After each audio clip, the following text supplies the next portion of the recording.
fuck is this?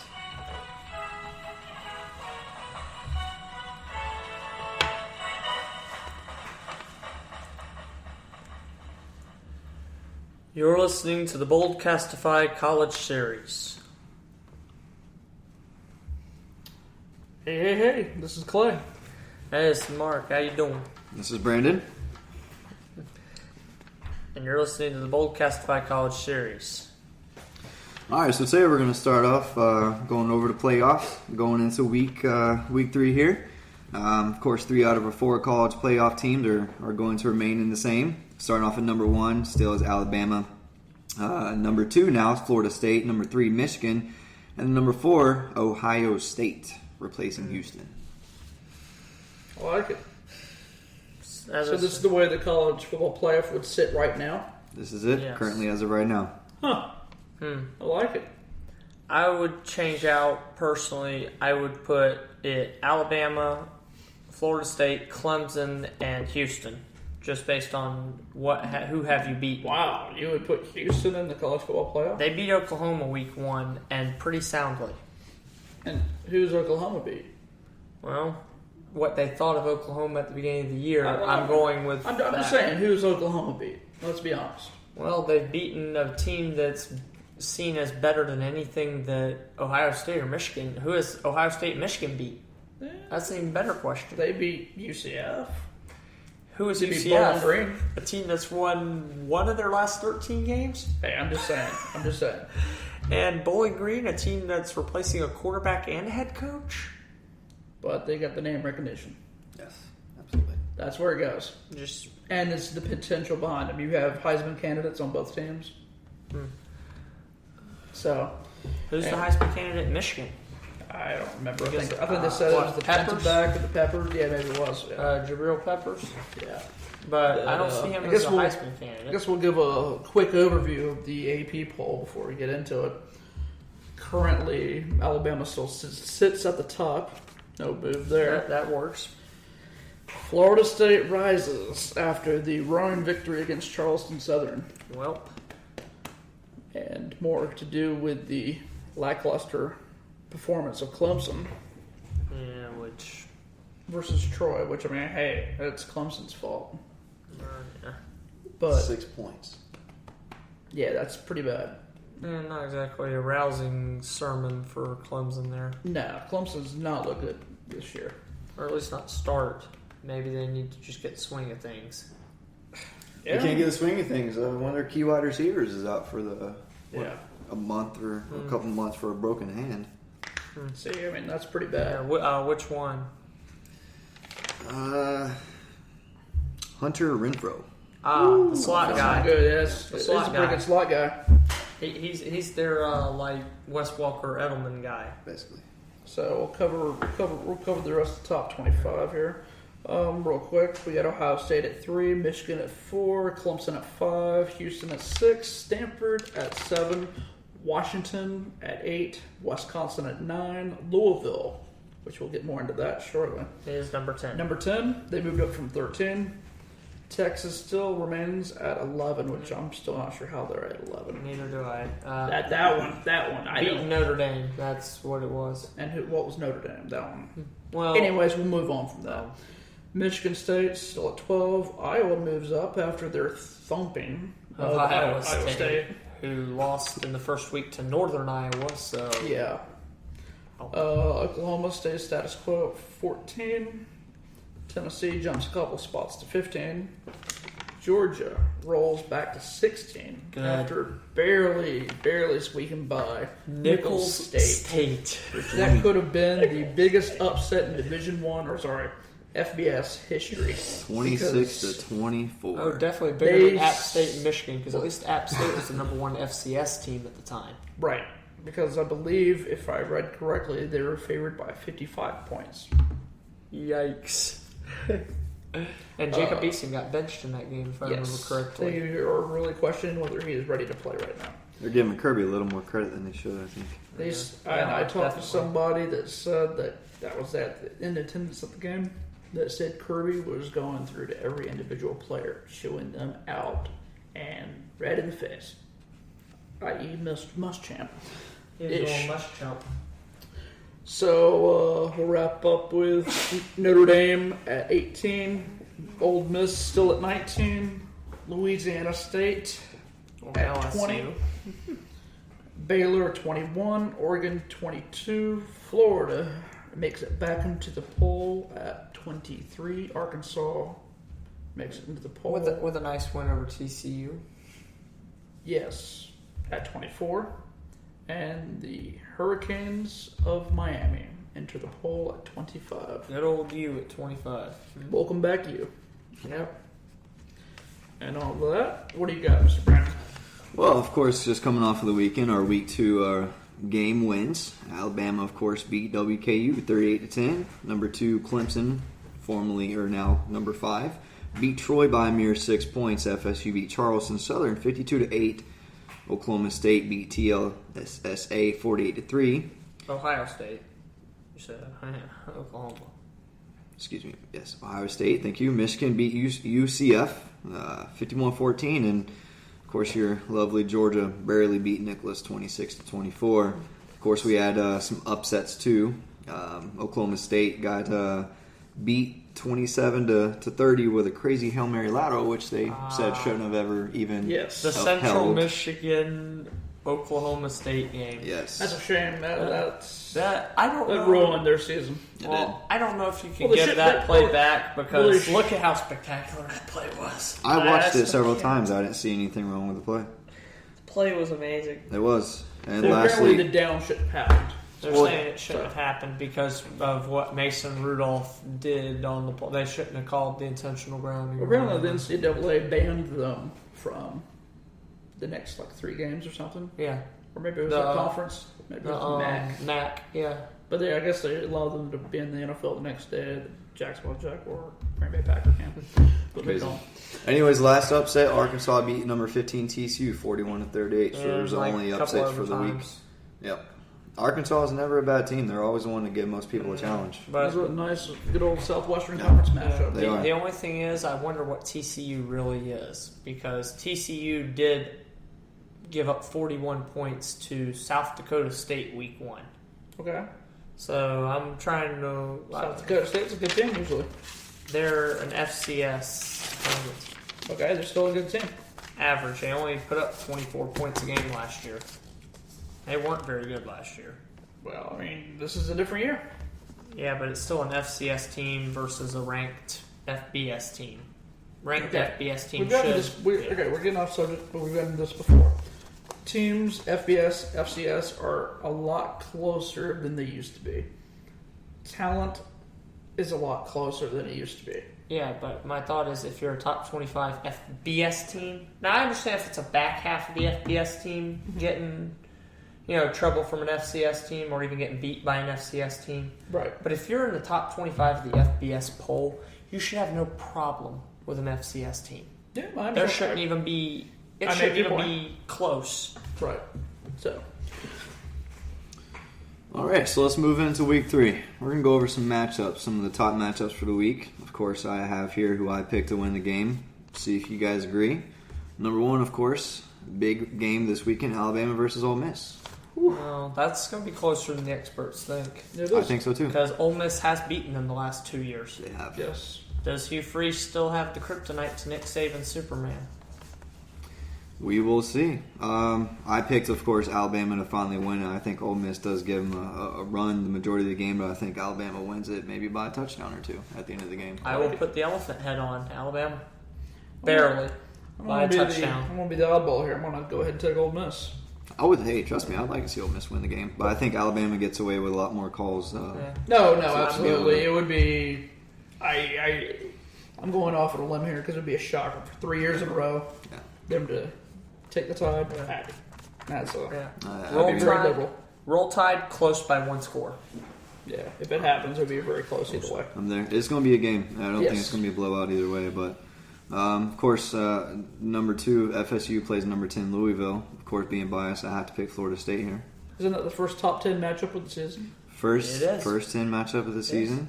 College Game Day picked that one over any other ones. Why it's at noon, I'll never know, but I'm not going to complain. And I will go ahead and put the headdress on. Florida State by a score. Okay. Yeah. I've got to concede on that one. Yeah, All Florida right, State. perfect. So we all agree on that one. All right, and to Mark's point here, Ohio State at number 3 plays number 14 Oklahoma. Well, We'll see what both teams are because Oklahoma looked really disappointing against Houston, and Ohio State's looked good the first 2 weeks, but who have they really played is the big question. Now, where's it at? Is it at Oklahoma or Ohio State? Yeah, I'm pretty sure it's Oklahoma. Yes. I will actually pick the upset. I'll go Boomer Sooner. Wow. I have Ohio State winning this one just because they found a way to pull it off with the amount of talent that they have. Yeah, I'm sticking with Urban. Urban by 2 touchdowns. Yeah. So Urban Cryer by 2 touchdowns. 2 touchdowns. Yeah. And I'll go Oklahoma by a score. So I'll be the dissenter this time. I like it. Number 4 Michigan plays unranked Colorado. Of course, I have to go with Michigan on this one. Michigan by about 3 scores. Yeah, I probably have to agree. At least 2.5, 3 scores. Yeah. I'll go ahead and put Colorado's pretty bad. They've been the the solid laughing stock of the Pac-12 since they've joined. Yeah, for the last 3 or 4 years since they became the Pac-12, they're the doormat. So, Yes. right. There you go. Number 5 Clemson plays South Carolina State. I'm going to have to go with Clemson here. Probably going to look sloppy again. Hopefully they can find themselves. Clemson by 50. 50? 50? South Carolina State lost to UCF by about 4 or 5 scores. Oh, okay. The first week of the season. So Wow. I'm going to give, by 7 scores, Clemson. What do you think? Wow. That's so 7 times 7. Whew, I don't know about that many scores, but I'll definitely give the edge to Clemson and probably about a few touchdowns. The second string will be in after the half. I'm imagining they'll get their bearings and they'll start looking like the Clemson we knew from last year. Yeah. Yes, thank you. Number 20 is other good matchups. Number 20 LSU plays Mississippi State. I actually went off a limb and picked Mississippi State here for the upset, just because of how LSU's been looking. Even though Leonard Fournette might be expected to play this weekend, still questionable. With or without Leonard Fournette, I'm still picking LSU by at least 2 scores, even with the bad quarterback play. Because, lest we forget, Mississippi State lost in the first week to directional Alabama. So I don't think Mississippi State's a very good football team either. LSU also lost to who the other day? Wisconsin. But Wisconsin, I think, is a much better football team than directional Alabama. And Wisconsin's actually a team with at least, a name recognition. That actually is half decent. I'll give you Mississippi State hasn't been the same since Dak has been gone, but This coming from the same person arguing against the quality of Ohio State versus Houston. But I'm saying, from what I've seen already, Houston's at least beat somebody so far. Now, I'm if Ohio State beats I'm Brandon wise. But anyways, I have to unfortunately agree with him because LSU will they'll be pumped for that one. They're also wearing alternative uniforms for that game. Yeah, they're wearing throwback uniforms. Yep, the throwbacks. Gold uniforms or something. Yep. All right, number 17 Texas A&M plays unranked Auburn. Of course, I have Texas A&M on this one based off how Auburn's been playing. But it'll be a close game, I think, though. Yeah. I'll go with the 12th man by a score. Yeah, the Auburn defense has been looking pretty intense. But I'm going to go ahead and go with the young guy in Kyle Field. Yeah, Mr. Trevor Knight in Texas A&M. Yep. I think he'll do some good stuff out there. Well, welcome to Aggie Land, home of the 12th man there. Yeah. All right, we have number 12 Michigan State playing number 18 Notre Dame. I, of course, wanted to change my mind after I put, but I thought Notre Dame might pull this one off just because they've. I think coaches probably got into their butts a little bit based off of how they've been playing lately, so I think they really go out for this one. If I'm not mistaken, this would be one of the Shillelagh games, if I'm not mistaken. Is it at Michigan State or Notre Dame? Which one's it at? I'm honestly not sure of that one. Because I'm going with the home team, whichever one it is. Because that game's going to be close enough where I think being at home does matter. Am I looking out for me, Mr. Clay? Just pick one. Based off of pure talent. I think the talent's that close is what I'm trying to get at. Oh, man, now you're just holding up things. There you go. It's up, up in Notre Dame. Well, then I'll take Golden Domers by 3. All right. No, What about you? Go. I'm going to actually take Michigan State. Oh, yeah. All right. You like Mark D'Antoni's boys, huh? Yeah. I want to see him step up to the ball. Yeah, I like his defense, but I like Deshaun Kaiser on the other side. I do like Kaiser. Yeah, I absolutely and do. I still think if they'd have played Kaiser all 4 quarters against Texas and not even put Zaire in, that they would have beaten Texas first right. season. And I definitely do, but bad decision. That Notre Dame defense is pretty rough. Yeah, it is. How about number 16 Georgia playing Missouri? I picked the upset for Missouri on this one because Georgia just hasn't been that good. No, they haven't really looked impressive, to be honest. I mean, you beat Nicholas by 2 points, by Nicholls State, which was a close game the whole time. Right, they were down some parts of the game too. So penalties assisted in the North Carolina victory. Yeah, and here's the thing though with that game though, as I don't think Georgia's that good, but I also think Missouri might actually be one of the sellers of the SEC East. I think they're almost as bad as like South Carolina and Vandy. To me. Okay. Well, the East is bad, period. Because Missouri was not very good last year, and they haven't made any real moves that would make them any better. They have a first-year head coach. Right. So I'm actually going to take Georgia. I'm going to put the Bulldog head on and Georgia, but probably by 2 scores. I wonder, is this one on the road? Between the Hedges. Yeah. It's between the hedges. It's between the hedges. I'll probably go ahead and take the Bulldogs. All right. It's going to be, I think, close game. It's a very tough one to go because Missouri actually has had their number a few times since they've joined the SEC. But the problem is Missouri is so bereft of talent right now. That's No, and I do agree with that. They are pretty rough right now on talent. And then second from last, this is always a good matchup. Of course, Stanford at number 7 right now playing the unranked USC. Of course, I had to go with Stanford on this one just because they seem like a better team. Stanford, multiple scores. I'm not sold on SC at all this year. And by the way, the Missouri game Missouri-Georgia is up in Columbia. Okay. It's in Missouri. It's at full. Yes. So. And that's going to be an evening game, so that could be one to sneak up on the Dogs. Never know.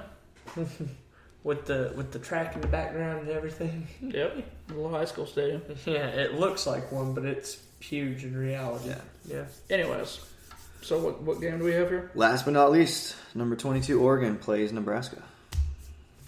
Interesting. I will actually take the upset. I'll take Nebraska. I like because it. Oregon has looked a little bit shaky defensively. And I mean, yes, they score a lot of points, but I mean, they did give up 4 touchdowns to Cal Davis the first week of the season. Yeah. University of California, Davis. So, an FCS opponent. Yeah, that's fine. Yeah. You're emphasizing that. Yes. Granted, I'm not sold on Pac-12 in general this year, but that's just me. You never sold on them. Not really. Well, I guess I'll go ahead and go with the Cornhuskers. Why not? I honestly feel like Washington may be the best team in the Pac-12 right now to start the year. Maybe there's a little animosity towards the Ducks right now, but hey, whatever. I feel you on that one. I had to go with Oregon on it though. So but no, it's hard. No, it's a solid take. I mean, it's hard not to. So, see what Nebraska is. Next subject going into some of the key injuries. Coach knows him. Yeah. Mike Riley does tend to have the number of Oregon too. Yeah. Yep. Yeah, pretty much. Key injuries going into week 3. Worst news for us, of course, our safety Derwin James is out for a torn meniscus, time 5 to 7 weeks. Especially going into such a huge game that we have this weekend. Couldn't have been the worst time. Obviously, we want him to feel better. Can't be selfish, but next man up. That's all I can say about that. I mean, Derwin James, it's a big loss, but I think we have enough depth that for a while at least, next man up will be able to suffice. We should. Well, my thoughts and prayers go out to him. Yep. Of course. Unfortunately, I mean, what happens? It happened in a third quarter of a very lopsided blowout. Yes, Not- really wasn't necessary. Yeah. Derwin James has been the guy that they rely on to Yes. watch quarterbacks, Yeah. just like Lamar Jackson. Yeah. The thing is, you have DeMarcus Walker's the heart of the defense. Right. Derwin James is the mouth. Yeah. That's basically your defense. Because, isn't he the star position? Yeah. No, he wasn't? I thought he was. He was playing safety. He was playing like free safety. Yeah, he was playing safety, but then I thought he moved into the star. No, the star was either Trey Marshall or Marcus Lewis. Okay. Is the star. He's playing either Okay, so free or strong safety. He's only been playing strong safety? Yeah. I know he's been playing strong safety. I Yeah. thought he played star too. He's been playing strong safety. Star has been basically Trey Marshall and Just Marcus Lewis Okay. have been swapping that off. Right. I think we'll be fine. I think Derwin James being out will make the other players kind of work harder. Right. Because I think, like LeBron in basketball, I think other teams say, hey, this player is going to take care of it, so I'm going to relax a little bit. Yeah. And I think without him being out, I think Jimbo's going to push them even harder. And, it's hard to see what a backup can do until they actually fully get a game like this. So you never know how much he can come out and really impress people. Yeah.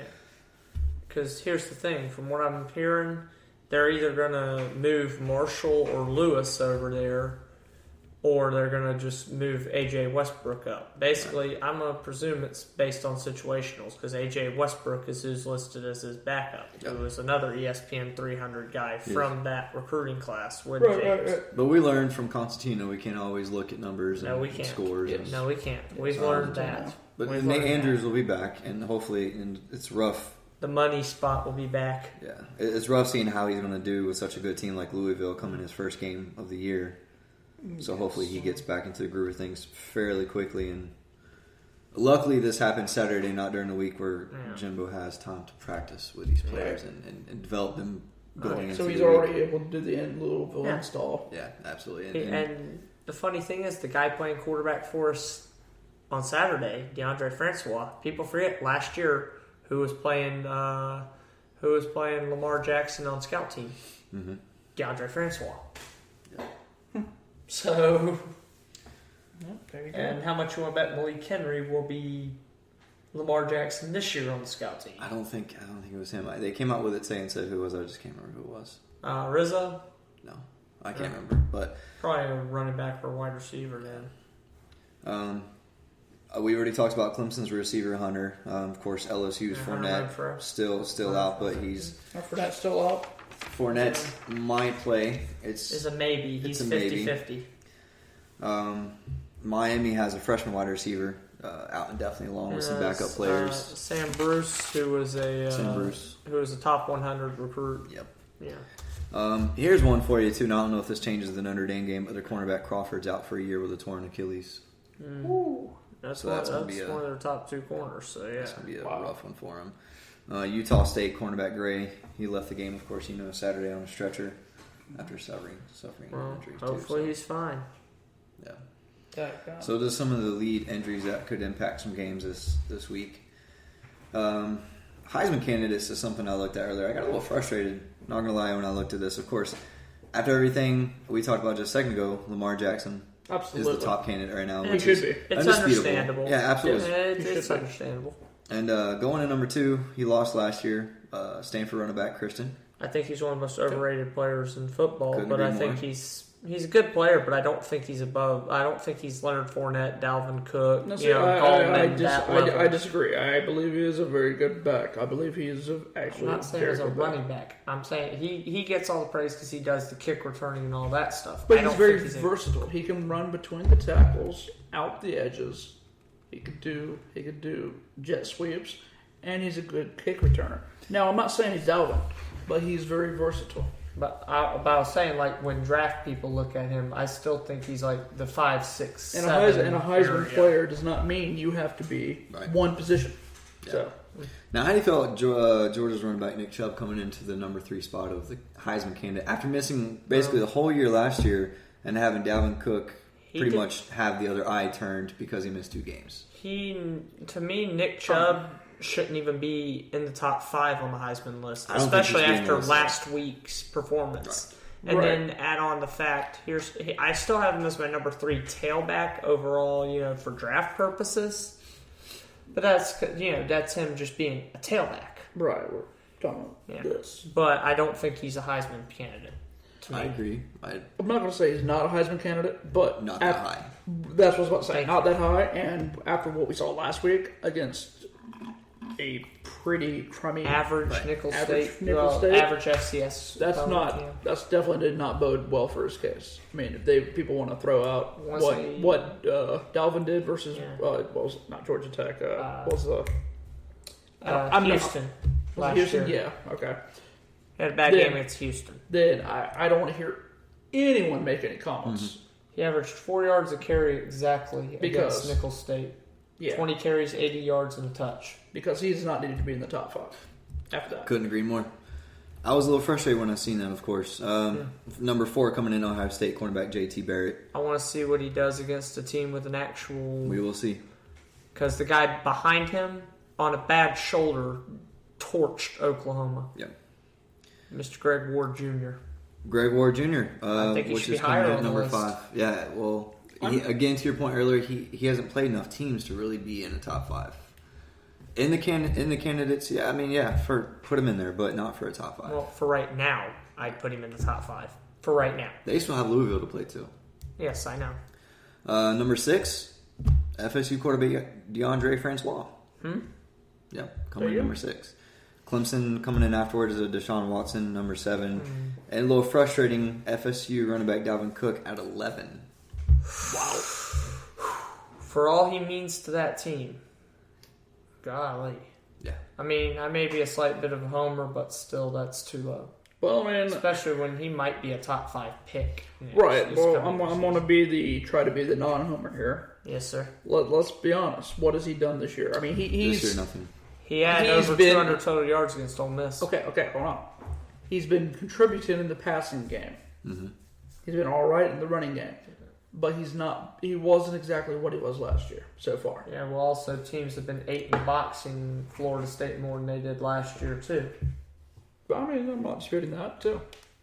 And basically, a lot of it's been opening up for him in the second half because teams figure out, DeAndre Francois may have an arm. Yeah. Right. But teams the first half the Ole Miss game.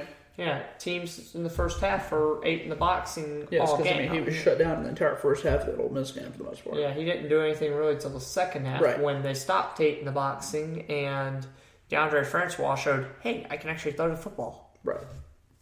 Again, this is only week going into week 3. These are going to change so throughout the year. Change, I mean, this is again, some of these are probably going to stay in here and remain the same. But of course, Lamar Jackson versus DeAndre Francois will change this Saturday as well. This is the deal breaker. Right reminds me of the matchup between Clemson and Florida State a couple of years ago when you had Taj Boyd and Jameis Winston. Yep. Yeah.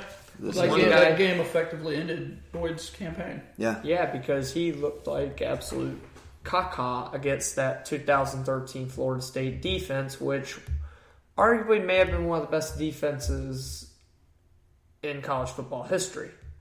Arguably. Possibly. I'm saying that because of how many players it put in the pros and how many. Yes. The Miami defenses of the late 90s and early 2000s was pretty good too. And there's a few of them that were, but I'm saying it was on par with those Miami defenses. Yeah, so there's a number of them. Yep. But it'll be DeAndre. If obviously FSU wins the game, will definitely move to the top 5. Yeah. Oh yeah. Well, top 3 even, depending on the showing he has in the game. Right. If Florida State wins and he has a good showing. I mean, the Houston game, I would say, I know it's controversial to say it now. I think it effectively ended Baker Mayfield's Heisman chances. Period. I won't say it ended it, but it definitely put a blemish on life support. It's on life support. Yeah. We'll see if he can make up for it with Ohio State, though. Yeah. That'll make a huge difference as well. There you go. That's a big one. Well, that one could also end J.T. Barrett's hopes, too. Right. A lot of these have to play each other. I mean, this is, a lot of them have to kind of balance each other out. Right. So, like I said, this is definitely going to change. I mean, you're talking about Louisville to Florida State. To Florida State. You also have the Clemson portion in here. You have, these other ones here. So this is definitely going to change. Clemson and Louisville. Right. Clemson and Florida State later on. Which Houston and Louisville. Houston and Oh, Louisville. yeah. There you go. That's gonna be that one's gonna be a shootout. Yeah. Oh yeah, absolutely. Oh, yeah. Horses. And speaking of which, if they don't let Houston in the Big 12 after what happened the first week of the season, then they're just scared to play Houston. Just one game. Just let them The win it. Oklahoma game? Oh, yeah. Shoot. That's an entry game. To me, I think they earned their spot in that game. All right, so other news out there, of course, as we talked about earlier, you have your junior college player, Bernard Shermer of Mount San Antonio College, suspended for 5 years for punching a ref. Not just punching him, but knocking him to the ground during a game. Team says the punch was accidental and we will be appealing it. What are your thoughts on that? Mount San Antonio Community College, that would be junior college level. And yeah, really, dude, I don't think you ball up a fist and accidentally punch somebody. Every time I've balled up a fist and punched somebody, there was purpose behind it. He needs anger management. Absolutely. He knew what he was doing. Now, you look at the video, he knew what he was doing. Now, in defense, I mean, If he doesn't, he's got problems. I hate to defend it, but I'm saying the 5-year thing might have been a little harsh. Do you think it's excessive? I think it is excessive. I think 1 year plus anger, require him to go through anger management, have him give up this year, have him take anger management, and bring him back next year. Maybe have him apply for reinstatement after he finishes anger management. Maybe pay for the ref's jaw realignment. Yeah.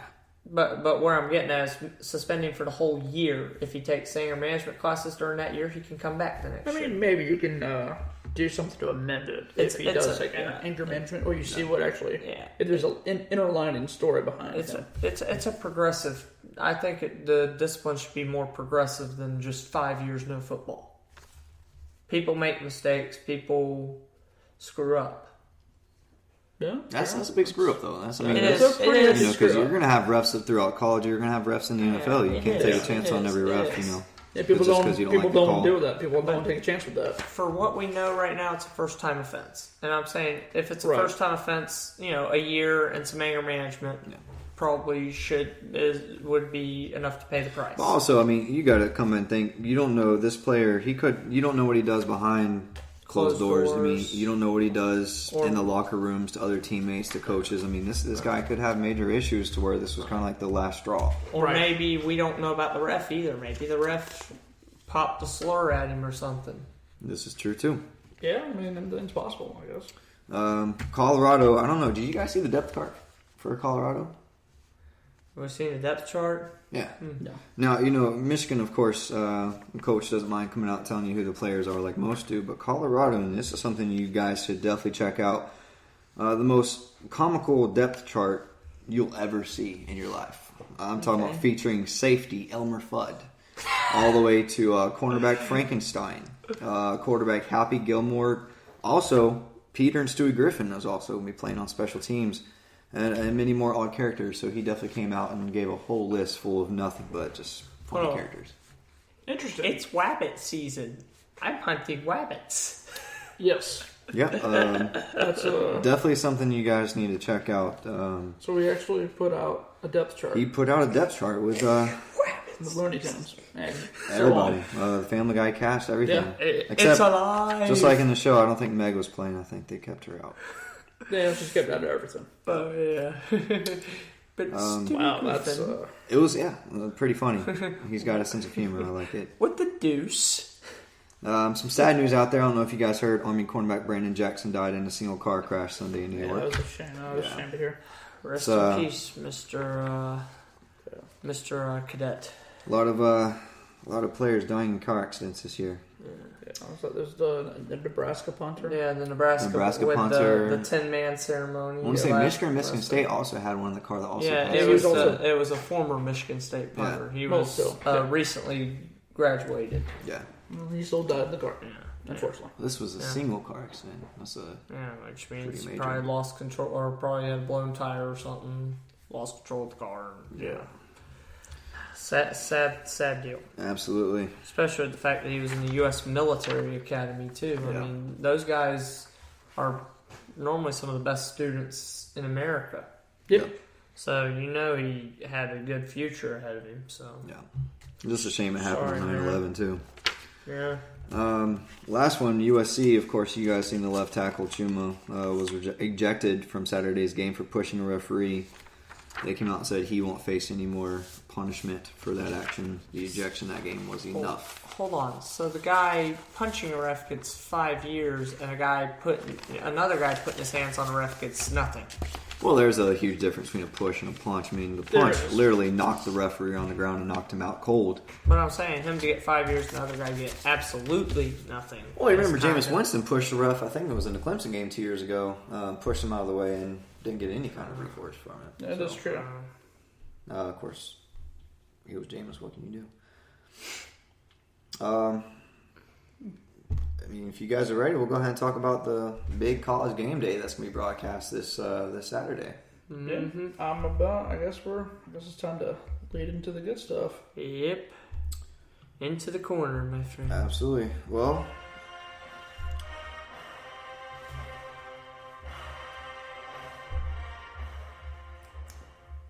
as I do my chop to the Great War chant. Yeah.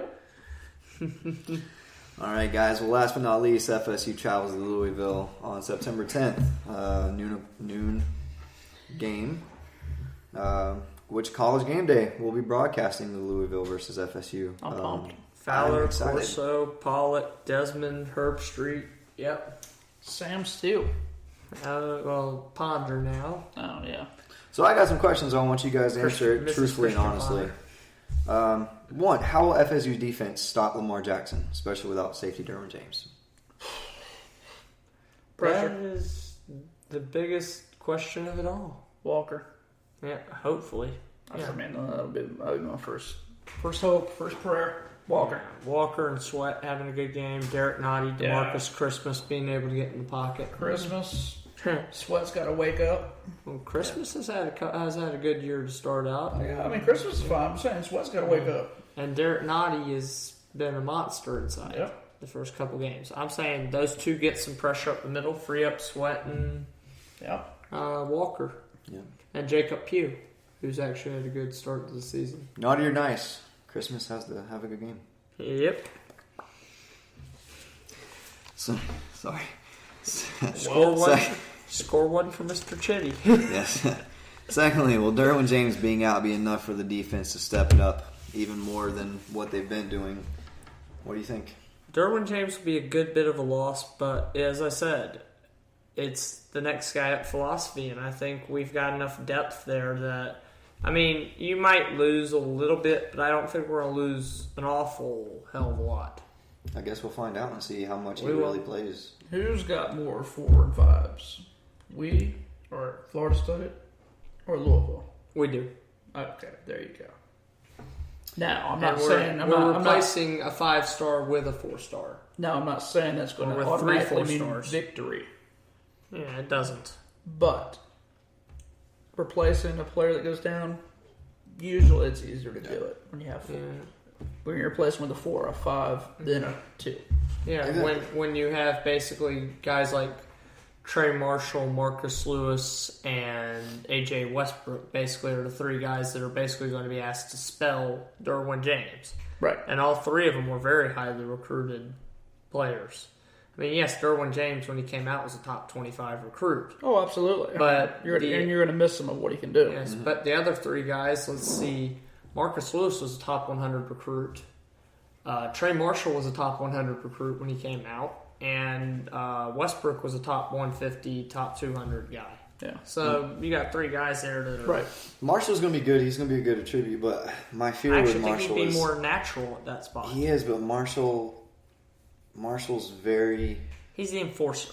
That's what he is. He's an enforcer. He's a big hitter. But my fear with Marshall is the way he does it. He's prone to ejections. Yeah, he's left getting and ejected. right. Some of them earned, some of them not so earned. Well, I mean, just More look at some of earned the than past not. games. There's been calls that should have been made, which I'm glad they weren't. That he looks like he's targeting players, That's the and same thing I was thinking too. it's very scary. I mean, there's a game last year that he got ejected from in the first couple minutes. I'll say it was Miami. Miami, Yeah, exactly. Miami. Yeah, He I'm just- pretty sure it was mine. He when he goes to hit, he hits and he leads with his helmet, and it's very scary, of course, because we need him this game. Yeah. He can't be out. We need Derwin Trey James Marshall. and Marshall. So they really need to work on his hitting skills. Also, another guy I forgot about, Nate Andrews possibly could be back, and maybe he spells Derwin James on some. But how will Nate Andrews, if he's available to play Saturday, if so, like, how will he impact it? Being that this is his first game, he's going into one of the biggest, if not the biggest game of our season right now. He's a senior. You know, he's been there. He was part of the national title team. He actually contributed as a freshman to the national title team. So he's a guy with a defined role. He plays what they call the money position, which is basically like a dime backer, eight in the box safety type of guy. He is what he is.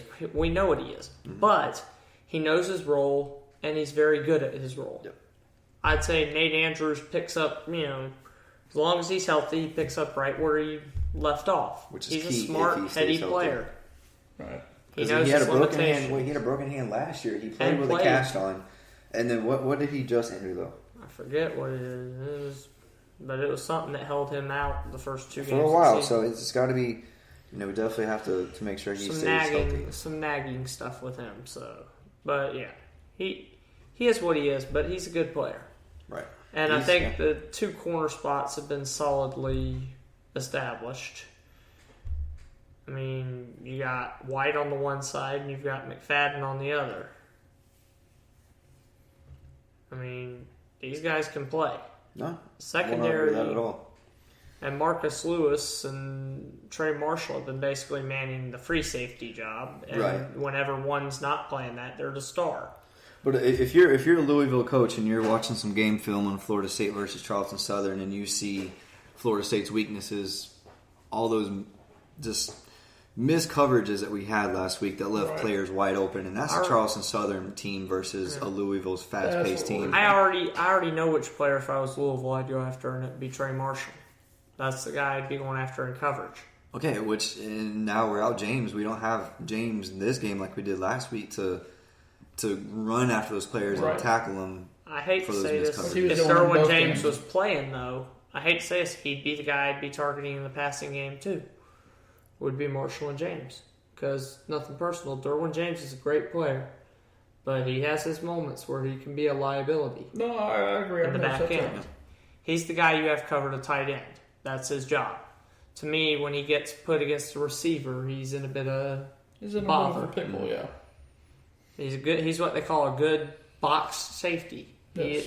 He's like that Cam Chancellor type of safety. Right, that's his ideal thing. So what we know basically is our cornerbacks and safeties are going to take care of their own in the backfield, which is going to cause our fear in Lamar Jackson to pick it up and start running. Yeah. So if I'm Jimbo and I'm showing these players how well he can run, I'm sitting every day after practice watching game film. Discipline. Not just Jimbo, but the players too, watching game film on this guy and watching every move Lamar Jackson makes. Keep him contained. Right. What causes him to run? What direction does he like to run towards? And who's the best blockers to know who to stick more on each side? Because basically, he's going to run to the right because he is right-handed guy. You want to force him to his left. But does he automatically assume that you're going to know that? And he's going to run the opposite way because he says, okay, well, here's Mark thinking I'm right-handed, so he's going to run to the right. I'm going to run to the left. I'm going to trick him. I would keep the end zone contained. I would keep DeMarcus Walker and Josh Sweat to keep him in the pocket. That's my biggest thing is I want containment. You've got to have containment. Exactly. And let Noddy and Christmas do what they do best and penetrate the inside. And Wally Aim when he has to spell those guys when they need a breather. You got to trust your corners, get containment. Also, what you do with that is with Walker and Sweat keeping contained, which is Sweat's issue. He's not really. That's the one thing that's the knock on him. He doesn't keep contained very well. No, he's really not. If he can keep contained though, that puts it inside to like Pugh, Hoskins, and Thomas, which Hoskins may be limited athletically, but he's always a sure tackler. And Pugh, I'd almost put Pugh in over Sweat because I think Pugh's better at containing guys. Yeah. I would almost say put Pugh on one side, put Walker on the other, have them keep him in containment. I would almost play nickel the entire game on Lamar Jackson. Oh yeah, I would pretty much stay in nickel personally. I'd go 3-3-5. Yeah, I would stay in the nickel. 3-3-5 line, Christmas, Noddy, Walker, and then have Jacob Pugh play almost like a linebacker, a line strong side to the left. Right. And then have Hoskins and throw Thomas, and then throw nickel. Sounds fair. Hopefully it gets put to work, and hopefully that's what they do. I mean, just have to contain them. Sweat would spell Pugh on obvious passing downs when you're just going after Lamar Jackson. Yeah. But hopefully Jameis will be there to pep talk him in halftime again. He won't be, I don't think, because Tampa Bay's in the swing of season now. Yeah. Maybe a video. It's going to be a good game. Players to watch for Florida State, of course, we have running back Dalvin Cook and Jaquez Patrick. Jacquez Patrick, yep. Of course, defensive end. DeMarcus Walker, Marcus Lewis, and Tavares McFadden. All those players, I think, would make Andrews coming back. Yeah, key impact players. They're going to throw away from Marquez White. Right. Marquez White, I don't think has seen a throw other than the Charleston Southern game, which they're too stupid to not to throw his way. Right. Ole Miss is not going to throw towards him. Absolutely not. And they're watching game film on all of our players and see what our weaknesses are too. Players, key impact for Louisville, as you know, Lamar Jackson. Their linebacker Keith Kelsey, redshirt junior James Hearns. Their Louisville defense averages about 1 interception per game, 1 or 2 interceptions per game, and 4 sacks per game. They're ball hawks in that Louisville. They are. Each player at least has at least 1 interception. Yeah. To me, the key players to watch for Louisville, you got Devontae Fields, who was a former All-American a couple of years ago at TCU before he had academic issues.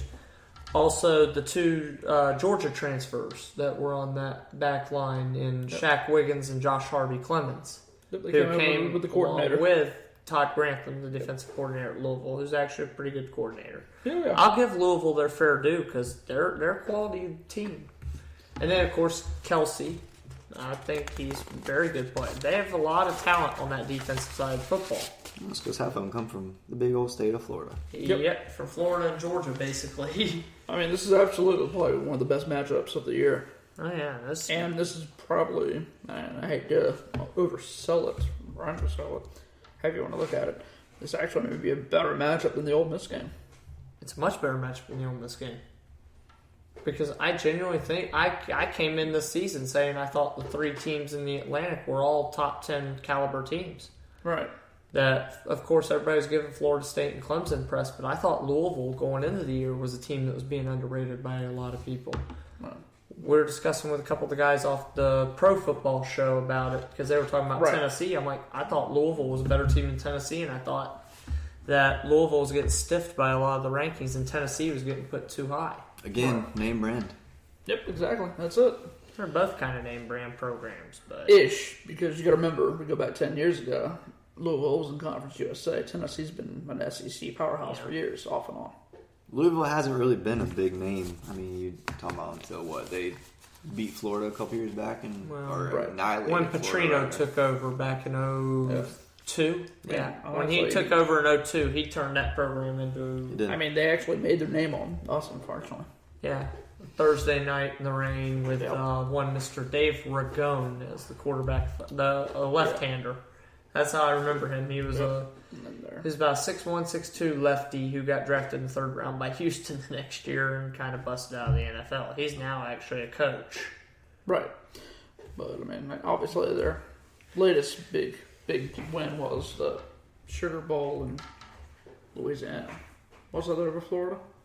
Yes, it was. Okay. Teddy Bridgewater. Yep, that was Teddy Bridgewater. Mr. Bridgewater. But he gets well soon. I can't undersell the Louisville because I knew what talent they had are going into the year. Yeah. I will take Florida State, but I think it'll be by a touchdown. I think we it may not even be that much. Maybe be a field goal. I would love for annihilation because I hate being stressed out. I'll agree with that. Florida State has a good way of doing that to the fans for sure. Oh yeah, I about got a coronary in the Ole Miss game, so can we please not give me a coronary in the first 5 minutes? Pretty much. But I just wouldn't like what I was seeing. My family will not like me because I'm having to go out of town to see family, and I do not need to be watching this pressure game. You're going to be at Hilton Head. We're probably going to be at his house. Daggum wanting to probably throw things at the TV if it gets too bad. Right. Between me and him. Absolutely. Right. So I'm just hoping to see a good outcome on Papa John's Stadium. I want a great game, but I want us to, of course, pull it off. I just don't want it close to where I'm stressed the whole time. And we could not afford to be behind like we did in Ole Miss. Right, and that's another thing I want to talk about as well. Louisville is such a fast-paced team. They're going to come out, and as soon as they come out, they're going to be playing fast. Balls to the wall, NASCAR, 90 miles an hour. The Ole Miss game was basically perfect prep for this game. Oh, it was. We're the slower team. We like to come out at halftime and really start excelling then. We're built after like the Nick Saban, Bobby Bowden model of a slow, methodical, wear you out type football. Exactly. And we have to contain them in the first half of the game. We can't wait till the second half because with them being so high speed in the first half, there's two completely opposite teams. Yeah. And if we can't contain them in the first half, it's, our luck eventually is going to run out. Right. Time of possession is going to be key in this game. If Florida State wants to win, they have to win time of possession. Right. And you have, to me, the keys to this game is offense, get Dalvin Cook going. Mm-hmm. Get Cook and Jacquez Patrick, get them the ball. Yep. Doesn't matter how much we throw for, we need to get those two the ball because that's where we're going to excel. Defense, just keep Lamar Jackson in the pocket. That is the one thing I will say is the key. Keep number 8 in Louisville in the pocket. I just want to keep him in the pocket. I want to keep him moving. I want to keep him behind the line of scrimmage. I want to keep him rushed. Keep him on the ground. Keep him in the pocket because as long as we keep him in the pocket, he's not dangerous. Right. He's more dangerous on the move than he is in the pocket. You don't think he's a dangerous pocket passer? Not really. Or at least by reputation. Not really. He's more dangerous when he's mobile. Advantages. All right, so we have Lamar Jackson versus DeAndre Francois. Some notes that I took here off the two teams. The Cardinals and the Seminoles possess potent attacks that can score in the blink of an eye. So it's something we constantly have to watch out for them. They have to keep an eye on the quarterback. They cannot turn their backs for a split second and look at the receiver, look at where they're going, or else Jackson's going to be already running past him. You're looking at the receiver, you're turning around making sure you don't get a pass interference call, and Lamar Jackson's already in the zone. So we have to keep an eye on Jackson. It's going to, like I said, it's going to be an offensive game because with the defense on either side, you don't know what we're going to get. You don't know what we're in for on either defense. So it's definitely going to be different. Special teams is another thing that's going to help us. We have Logan Tyler, who has just been amazing at field goal punts, punts and kickoffs. Yeah, punts. Yeah. He's and with our defense makes it down the field so quickly. We're stopping people. We're getting the ball at the 15, 10, even at the most 20-yard line. He's been incredible field position. Yeah, he's definitely improving from what we have. Logan Tyler's the best punter we've had since probably Sean Powell or Gano. Yeah. Of course, our kicker Aguayo. Ricky. We haven't even remembered Roberto. I mean, Roberto who, basically, at this point. Little brother's been doing some work now. He's 7 for 7. The longest one, 49 yards field goal that he's done? Yeah, and it actually didn't look bad. It didn't, no. He's a phenomenal kicker. We've got 2 guys that could kick field goals ahead. Yeah, absolutely. So we'll be set, but I really don't want to have to rely on Logan Tyler to kick too many punts. kick field goals or punts. But even though he's the field good at goals are punting- fine. Nick is to get his 3 points. I don't mind that too much. I'd rather get a touchdown if we have to settle for field goals. Fine, but I don't want to have to punt the ball. I don't want Logan Tyler to see the field out of the kickoffs, even though I think he's a great punter and he probably has an NFL future with him. Oh yeah, absolutely. Coaches, Petrino, Fisher, two of the top coaches I think in the country. Absolutely. Top 15 college coaches in the country. I'd say Jimbo Fisher's one of the top 5. I'd say Petrino's probably like top 10, top 15. Absolutely. Yeah, isn't one of the top 20. I'd say even even better than that. As I said, somewhere between 10 and 15. If by any chance we are down, whatever happens at halftime, they don't ever show us videos except when James talks to them, but they come out and they come out scoring. So that's one thing I can say about Florida State is we find ways to come back from deficits, even large wins. 28-3, 28-6. So I think whatever happens, Florida State's going to come out and want to play. We just have to win the first half. Yep. We basically beat ourselves in the first half of the game. We have to be in it a lot more than we were in the Ole Miss game. Absolutely. You cannot be down by multiple scores and expect to be. Yeah. Jimbo needs to get some of the magic out of the hat in the first half. Right. I'm not saying when it needs to be blowout in the first half, which I'd be perfectly fine. No, trust me, I'd love it to be another NC State from a couple years ago. But if it's a 14-14 game going into halftime, I'd be fine. I'd feel. If we got the ball back at half. Right. And then I'd feel pretty good. Yeah. I'd feel pretty confident. One, you're slowing Lamar Jackson down. Your defense is slowing him down. And you're going to the halftime. Yep. And I wouldn't want NC State. I'd want Clemson from a couple of years ago. But then again, unfortunately, they're slowing you down. Yeah, absolutely. But we're good. But Jimbo is masterful at second half adjustments. And plus, we play a type of football that is a grind out. Right. Basically, which they cannot do. Lunch pail. They can pass the ball. We play lunch pail football. We play like the Nick Saban lunch pail. Yes. So, if there's any Florida State fans that will be listening, no people is really frustrated with our star player being out, but doing some research, we have won several games with star players being out. Oh yeah. The Clemson game. The Clemson game being one of them, but even before that, other quarterbacks too. Right. At the end of the day, I think we're going to win the game. Yeah. That's really all I have for that. It's going to be a great matchup, the greatest in the year. So if you guys have anything else, that's all I have for everything. One last thing. If you want to listen to the Florida State game, I want to say it's ESPN and AM 600 The Answer. If you're wanting to listen to it on the radio locally, if you're out and about. Knock on wood, I have Sirius, so I'll be listening to Sirius on the way to Georgia. All right. South Carolina, wherever I'm going. For the local folks, if they don't know. Well, that's good. Because it took me a couple weeks to find the radio unfortunately, we affiliate keep losing our local affiliate, and we keep bouncing around. So, yeah. Jacksonville Knowles Booster Club probably needs to work on that. Yes, so AM 600 The Answer. It's a libertarian talk channel. Conservative talk channel. All right, that's fine. So with that, I guess we bid you adieu for the third episode of the Boldcastify College Series. Yeah. This is Clay. Also, to Apocalypse. And this is Mark at BCB Markpedia. Have a great night. And this is Brandon at Surfer Dude 333. All right, follow us on Garnet Gold BCS. Yeah, Garnet Gold BCS. Or, in general, Boldcastify. Instagram, Twitter, Facebook, and all of the other. And if you want to get sports sections, the at Bcastify Sports for the general sports as well. Yep, there you go. That's it. And we'll catch up with y'all later. Have a great night.